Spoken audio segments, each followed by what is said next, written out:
Everybody, welcome to my channel simply management notes. इस channel पर मैं मैनेजमेंट से रिलेटेड टॉपिक्स पर वीडियोस अपलोड करती हूँ and I also upload videos on UGC NET paper 1 and paper 2 code 55 and 17।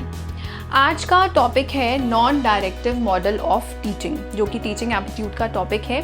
दिसंबर 2023 के UGC net के exam में इस पर क्वेश्चन पूछा गया था, तो इस वीडियो में हम यही टॉपिक स्टडी करेंगे। इजी टॉपिक है, बस कुछ पॉइंट्स हैं जो आपको पता होने चाहिए। सबसे पहले तो ये मॉडल दिया था कार्ल रॉजर्स ने। Karl Rogers was an influential humanistic psychologist best known for his person-centered therapy and contributions to student-centered learning। उनके अकॉर्डिंगली लर्निंग इफ़ेक्टिव तब होती है जब स्टूडेंट्स को एक सपोर्टिव और नॉन जजमेंटल एनवायरनमेंट प्रोवाइड किया जाए बिना किसी क्रिटिसिज्म के। So non directive teaching means creating a supportive environment where students take responsibility of their own learning. अब की फीचर्स क्या हैं इस मॉडल के?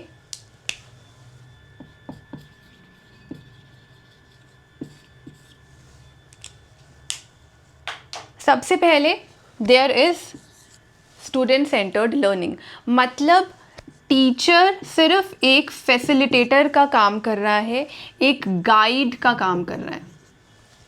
Students take ownership of their own learning process. वो खुद से टॉपिक्स एक्सप्लोर करते हैं, अपने इंटरेस्ट के हिसाब से खुद से समझते हैं। टीचर जो है वो एक supportive non judgemental learning environment create करता है and students take responsibility of their own learning. For example, literature की क्लास में टीचर बजाय इसके कि एक सिंगल बुक पूरी क्लास को पढ़ने को कहे और उस पर कोई प्रोजेक्ट दे, वो क्या करेगा? वो स्टूडेंट्स को बोलेगा कि आप अपनी पसंद की कोई भी नॉवल उठा लो जो आपको पसंद है, उसे रीड करो, एनालाइज करो और फिर प्रेजेंट करो अपने तरीके से, अपने शब्दों में। चाहे प्रोजेक्ट वर्क देगा या ऐसे लिखने को देगा या प्रेजेंटेशन। तो स्टूडेंट्स अपने इंटरेस्ट्स के हिसाब से टॉपिक चूज़ कर रहे हैं और खुद से उस पर काम कर रहे हैं। टीचर कोई लेक्चर नहीं दे रहा, वो बस गाइड की तरह एक्ट कर रहा है। अगला फीचर है emphasis is on personal growth.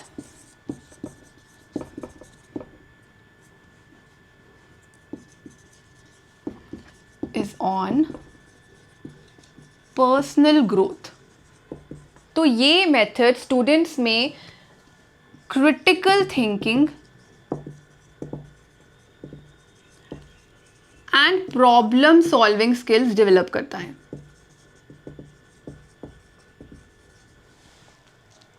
It encourages students to ask questions and seek solutions on their own. Students खुद से independently decision ले रहे हैं, उन्हें क्या पढ़ना है, कैसे पढ़ना है, वो अपने आप decide कर रहे हैं। इससे life skills develop होती हैं, they become more self-aware and emotionally intelligent. तो इससे student की personal growth होती है। It encourages self-reliance, curiosity and love for discovery. Next point is minimal teacher intervention. Teacher तभी अपनी गाइडेंस प्रोवाइड करती है जब ज़रूरत होती है। स्टूडेंट्स खुद से चीज़ें एक्सप्लोर करते हैं, गलतियां करते हैं, उनसे सीखते हैं। टीचर्स रिसोर्सेज प्रोवाइड करते हैं और जहां ज़रूरत है वहीं पर फीडबैक प्रोवाइड करते हैं। For example, in a science class students work on independent research projects instead of strict curriculum. कोई स्टूडेंट रीन्यूएबल एनर्जी पर रिसर्च वर्क करेगा, कोई स्पेस एक्सप्लोरेशन।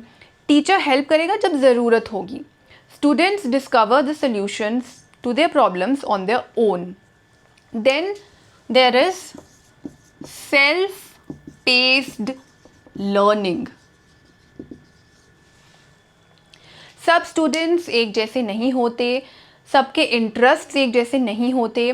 कुछ जल्दी सीख जाते हैं, कुछ टाइम लगाते हैं. So students progress eight their own speed. सबका लर्निंग स्टाइल अलग होता है, मोटिवेशंस अलग होती हैं, एबिलिटीज़ अलग होती हैं. फॉर एग्जाम्पल, मैथ क्लास में पूरी क्लास को एक ही असाइनमेंट देने की बजाय टीचर ने क्या किया, ऑनलाइन मॉड्यूल्स प्रोवाइड कर दिए विथ वेरियस डिफ़िकल्टी लेवल्स. तो स्टूडेंट्स इन मॉड्यूल्स पर काम करेंगे eight their own pace.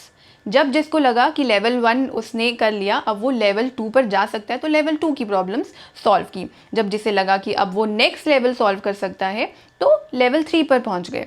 So students can work through these modules at their own pace when they feel they are ready. इससे बच्चों पर stress और प्रेशर कम होता है. This makes learning more effective and personalised. Then there is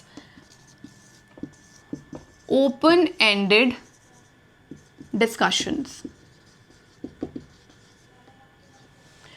तो rigid lesson plans नहीं होते, टीचर आई लेक्चर दिया और चली गई, ऐसा नहीं होता. डिस्कशंस होती हैं जहाँ कोई राइट और रॉन्ग आंसर्स नहीं होते. फॉर एग्जाम्पल, फिलॉसफी की क्लास में टीचर ने एक क्वेश्चन पूछा, what does it mean to live a good life. What does it mean to live a good life. अब सबके लिए गुड लाइफ का मतलब अलग होगा, सबका पर्सपेक्टिव अलग होगा. कोई बोलेगा गुड लाइफ इज़ जब मुझे रोज़ पार्टी करने को मिले. गुड लाइफ इज़ जब कोई रूल्स ना हो, जब मर्ज़ी सो जाओ, जब मर्ज़ी उठ जाओ, जब मर्ज़ी जो मर्ज़ी खाओ, जब मर्ज़ी पढ़ो या पढ़ो ही ना. किसी और के लिए good life is getting a degree, getting a dream job and becoming successful. कोई बोलेगा गुड लाइफ तभी होगी जब मैं पूरी दुनिया घूम पाऊँ, जहाँ मुझे न्यू कल्चर एक्सपीरियंस करने को मिले. अब इसमें कोई भी सही या गलत आंसर नहीं है, सबका नज़रिया अलग है. तो इस तरह की टीचिंग में students engage in a free flowing discussion exploring multiple perspectives without being told what is correct. The teacher guides the conversation by asking deeper questions but does not provide a definite answer. कोई सही गलत answer नहीं होता. So these are the main features of non-directive model of teaching. Now let's have a look at the benefits and challenges of this model.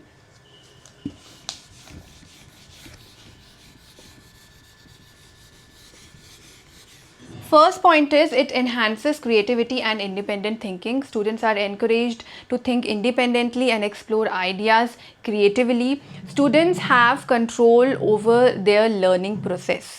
दूसरा, enhances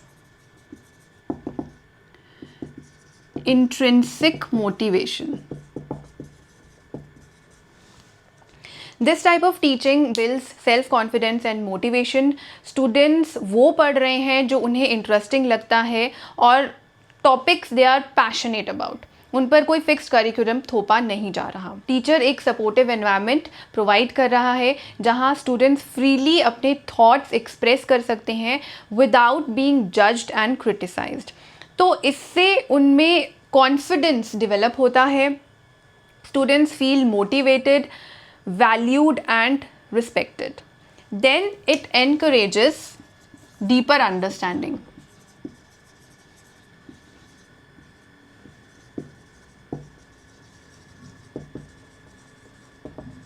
तो बच्चे रट्टा नहीं मार रहे हैं, टॉपिक को गहराई से समझ रहे हैं. अगला पॉइंट है develops critical thinking and problem solving skills.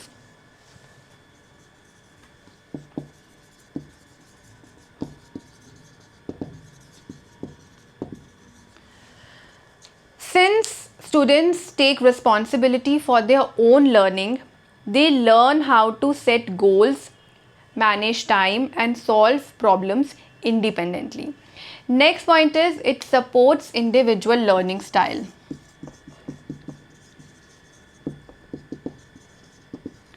Individual learning styles. by allowing students to learn in a way that best suits them. कुछ सोशल लर्नर्स होते हैं, सोशल लर्नर्स, ठीक है, उनको ग्रुप में स्टडी करना या डिस्कशन के थ्रू पढ़ना अच्छा लगता है instead of studying Elon.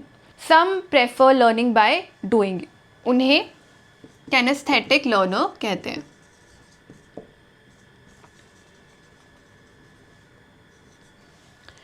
For example biology की क्लास में students might learn best by dissecting a flower rather than reading about plant anatomy in a textbook.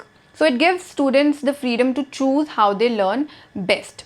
So non-directive teaching model encourages students autonomy, creativity and critical thinking, but it also comes with several challenges and limitations. So now coming to the challenges.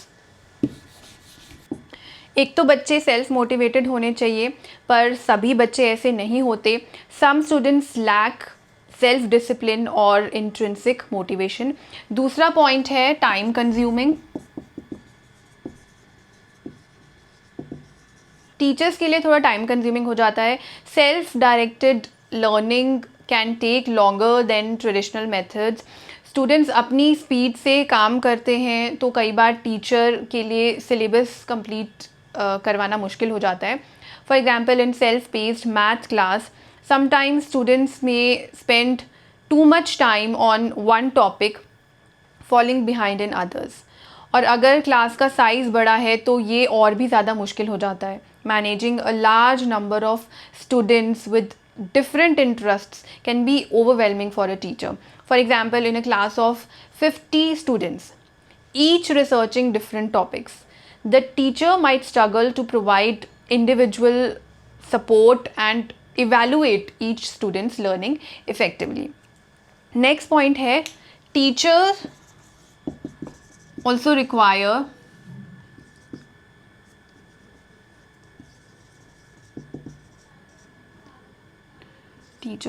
special training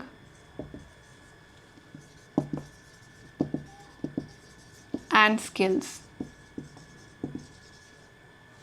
Teachers must be highly adaptable, patient and skilled in guiding students without taking control.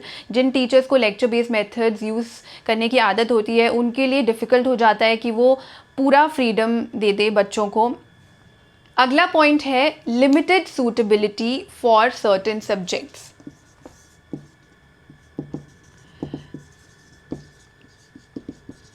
Suitability for certain subjects. सभी subjects इस तरह नहीं पढ़ाए जा सकते. Literature, arts,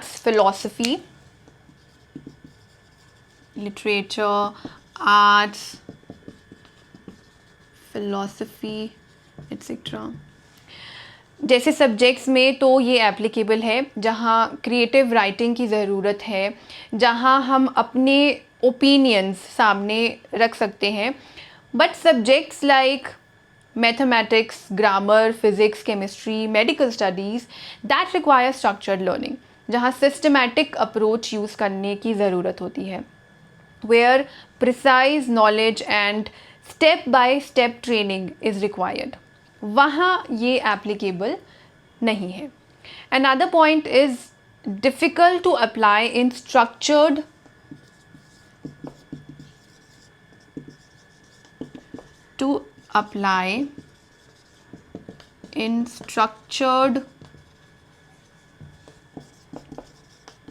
standardized curriculum. हमारा जो standardised education system है जहाँ सभी स्टूडेंट्स को सेम स्टडी मटेरियल स्टडी करना होता है एक प्री डिफाइंड फ्रेम के अंदर, फिर स्टैंडर्डाइज्ड टेस्ट होते हैं to assess students based on specific knowledge and skills, तो वहाँ ये अप्रोच यूज़ करना थोड़ा चैलेंजिंग हो जाता है. टाइम कंस्ट्रेंट्स भी होते हैं. Structured करिकुला have fixed schedule to complete topics which conflicts with the self-paced nature of non-directive learning. तो एक balanced approach यूज़ की जा सकती है where non-directive methods are blended with structured learning. This can help overcome these challenges. So this is all about non-directive model of teaching given by Carl Rogers. I hope आपको ये video अच्छी लगी हो, useful लगी हो. If yes, then please like, share and subscribe. Video के and में इस टॉपिक से रिलेटेड कुछ MCQs हैं, वो आप एक बार ज़रूर देख लेना. Thank you for watching.